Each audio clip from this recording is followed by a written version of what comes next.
ഏതാനും കുറച്ചു പേരുടെ നന്മ മനസ്സ് ലോകത്തിന് സൗഖ്യമുണ്ടാക്കും.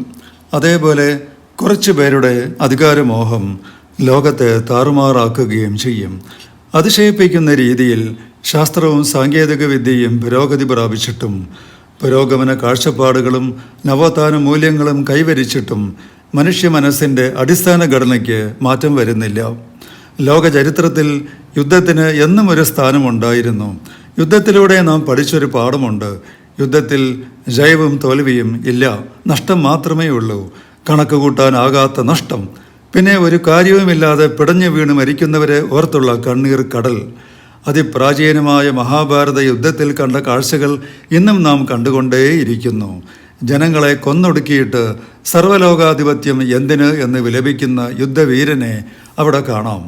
എണ്ണിയാലൊടുങ്ങാത്ത ആൾനാശം വരുത്തിയതിൻ്റെ പശ്ചാത്താപവും കുറ്റബോധവും കൊണ്ട് വീർപ്പുമുട്ടുന്ന പോരാളിയെയും കാണാം.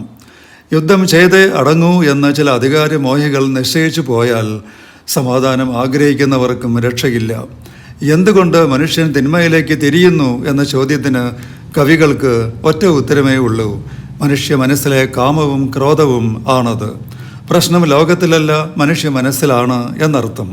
തെറ്റാണ് എന്നറിഞ്ഞിട്ടും തെറ്റിൽ നിന്നും പിന്തിരിയാൻ നമ്മളെ സമ്മതിക്കാത്ത ശത്രുക്കളാണത്രേ കാമവും ക്രോധവും. പ്രാകൃത യുഗമാണെങ്കിലും ആധുനിക യുഗമാണെങ്കിലും മനസ്സിൽ കാമവും ക്രോധവും ഉള്ള കാലത്തോളം സംഘർഷത്തിന് അയവ് വരുന്നില്ല. കാട്ടിലെ നീതി തന്നെയാണ് നാട്ടിലും. ശക്തി കൂടിയ മൃഗം ശക്തി കുറഞ്ഞ മൃഗത്തെ കീഴ്പ്പെടുത്തും.